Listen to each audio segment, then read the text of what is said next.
नमस्कार, हम नाम राकेश कुमार, आप सभी का स्वागत है कुमार राकेश प्ले पे। देखिए दोस्तों, ईएमआरएस टायर 2 एग्जामिनेशन को लेकर ऑल पोस्ट को लेकर अपन बात करेंगे यहाँ पे सेफ स्कोर, यानी आपका सेफ स्कोर कितना होना चाहिए। हालांकि अपन ने टायर 1 का सेफ स्कोर भी पहले प्रिडिक्ट किया था और लगभग आप देखोगे लैब अटेंडेंट, हॉस्टल वार्डन और जेएस से अगर यूआर कैटेगरी को छोड़ दें तो लगभग आपका जो सेफ स्कोर है वो उतना ही गया, उतनी ही आपकी जो है वो कट ऑफ हम बोल सकते हैं गई थी। तो एक बार ये डाउट भी आपका मैं इस वीडियो में क्लियर कर दूंगा कि टायर 2 में कितना कंपटीशन है और टायर 2 में डिस्क्रिप्टिव जो है ये सबसे बड़ा आपके यहाँ पे गेम चेंजर रहेगा। तो यहाँ पे कितने-कितने मार्क्स आपको यहाँ पे लेके आने पड़ेंगे। अभी आपका टारगेट कितना रख लेके चलना है और कंपटीशन को लेकर बात करेंगे। देखिए, आपके पास दोस्तों अभी एक बहुत बड़ा मौका हम बोल सकते हैं। अभी आपके फिर भी कंपटीशन की कमी नहीं है। अब देखिए फिर भी 10 कैंडिडेट्स आपके एक सीट के लिए कंपटीशन में है। यहाँ पे सिर्फ और सिर्फ एक कैंडिडेट सिलेक्शन लेके जाएगा एक पोस्ट पे, ठीक है? तो फिर भी कंपटीशन तो है अच्छा खासा। और कंपटीशन में किस हिसाब से बोल रहा हूँ, यहाँ पे नंबर ऑफ कैंडिडेट के अकॉर्डिंग नहीं, यहाँ पे जो पास हुए हैं टायर 1 में वो सारे के सारे धुरंधर ही है मेरे अकॉर्डिंग, ठीक है? क्योंकि सब पढ़ने वाले कैंडिडेट्स ही हैं, क्योंकि ये टॉप 10 वाले कैंडिडेट हैं, ठीक है? तो यहाँ पे आपको बता देना चाहता हूँ, अभी आपको स्मार्ट प्रिपरेशन और टाइम के अकॉर्डिंग सारी चीज़ों को करनी है। हम सारी चीज़ों को लेकर डिस्कस करेंगे। सबसे पहले आपको बता देना चाहता हूँ, अगर आप ईएमआरएस, जेईई से हॉस्टल वार्डन या फिर लैब अटेंडेंट की प्रिपरेशन कर रहे हो तो देखिए, अभी हमारा सिलेक्शन बैच आप सभी के लिए जो है वो चल रहा है, जिसमें 40 डेज में आपका कंप्लीट सिलेबस कवर करवा दिया जाएगा।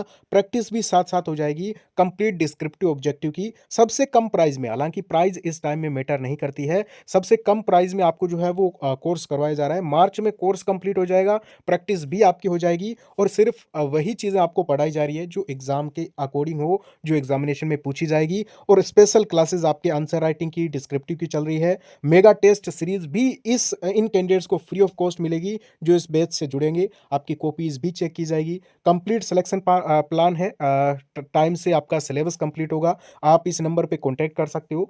अभी एक बार मैं आपको बताना चाहता हूँ, अगर आप प्रिपरेशन कर रहे हो जैसे लैब अटेंडेंट, हॉस्टल वार्डन की, एक बार कॉन्टैक्ट जरूर करें, चाहे आप कहीं से भी प्रिपरेशन कर रहे हो। अब अपन अगर हम बात करें यहाँ पे सेफ स्कोर को लेकर, तो सबसे पहले देखिए दोस्तों, यहाँ पे आपको बताना चाहता हूँ, देखिए डिस्क्रिप्टिव में आपके 15 क्वेश्चन आएंगे 60 मार्क्स के। आपको सारे के सारे क्वेश्चन ही अटेम्प्ट करने हैं, कोई नेगेटिव मार्किंग यहाँ पे नहीं रखी गई है। और आपको बता देना चाहता हूँ, 10 क्वेश्चंस आपको ये मान के चलिए कि 10 तक क्वेश्चंस आप आराम से कर सकते हो, ठीक है? जिनमें आपको पूरे मार्क्स तो नहीं मिलेंगे, हालाँकि बहुत ही कम चांसेस होते हैं। डिस्क्रिप्टिव के जितने भी एग्ज़ामिनेशन हुए आप रिकॉर्ड उठा के देख लो, जिसमें किसी को पूरे में से पूरे मार्क्स मिले हो, ठीक है? अगर अच्छे तरीके से कॉपी चेक होती है, हम उसी के अकॉर्डिंग लेके चलते हैं। तो आप इन 10 क्वेश्चंस को अगर आप करते हो तो आप 30 मार्क्स तक यहाँ पे गेन कर सकते हो इन 10 क्वेश्चंस में, जो कि आप यहाँ पे अच्छे तरीके से अटेम्प्ट कर सकते हो। बाकी बचे दोस्तों यहाँ पे आपके 5 क्वेश्चंस, और ये 5 क्वेश्चंस में आप किसी में थोड़ा बहुत जो है वो मिक्स करके आंसर लिखोगे, कुछ आपको याद है, कुछ प्रॉपर याद भी नहीं है, लेकिन फिर भी आप 5 क्वेश्चंस करोगे, किसी में वर्ड लिमिट भी आपके,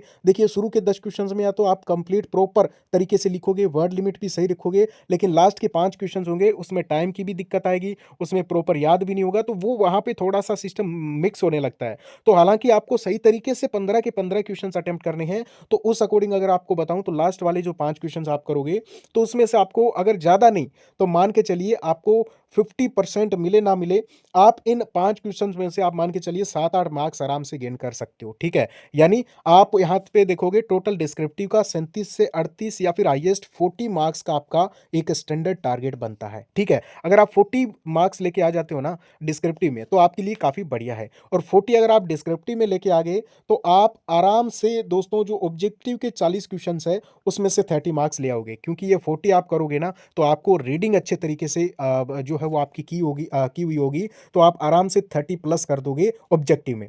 अब आपका जो टोटल टारगेट बनता है वो बनता है 67 से 68 के, यानी अगर आप यहाँ पे अच्छे तरीके से हर एक पोस्ट की बात कर रहा हूँ, अगर आप यहाँ पे 68 की टारगेट लेके चलते हो, अभी हम पोस्ट वाइज बाद में डिस्कस करेंगे, पहले एक बार आप देख लीजिए, इसमें आपको अभी टारगेट ऑल पोस्ट का इतना ही लेके चलना है। अब ये आपका टारगेट बनता है 68 मार्क्स का, और आपको बताना चाहता हूं दोस्तों, ये आपका अभी इस टाइम में आपको सबसे इंपॉर्टेंट है रीडिंग, ज़्यादा से ज़्यादा रीडिंग भी करनी है, ज़्यादा से ज़्यादा आंसर राइटिंग भी करनी है। ये 2 चीज़ें सबसे इंपॉर्टेंट है। आपको मैं बताना चाहूँगा, कोर्स आप चाहे कहीं से भी पढ़ो, लेकिन रीडिंग आप अच्छे तरीके से नोट्स को डिटेल में पढ़ो, ठीक है? बुक्स पढ़ो, आप एनसीईआरटी फॉलो कर सकते हो किसी सब्जेक्ट के लिए, और यहाँ पे किसी भी पब्लिकेशन की चाहे आप बुक पढ़ो, लेकिन बुक पढ़ना सबसे इंपॉर्टेंट है। आपको समझ आएगी कैसे यहाँ पे आप डिस्क्रिप्टिव का आंसर दे सकते हो, ठीक है? डिस्क्रिप्टिव और ऑब्जेक्टिव में रात-दिन का अंतर होता है, ठीक है? और यहाँ पे बुक्स आपके पास होनी चाहिए। कुछ इंपॉर्टेंट बुक्स मैं जो है वो यहाँ पे डिस्क्रिप्शन में डाल दूँगा। बाकी जो हमारा बैच चल रहा है, इसमें बढ़िया तरीके से डिटेल में नोट्स भी मिल रहे हैं, आपको प्रैक्टिस क्वेश्चंस मिल रहे हैं,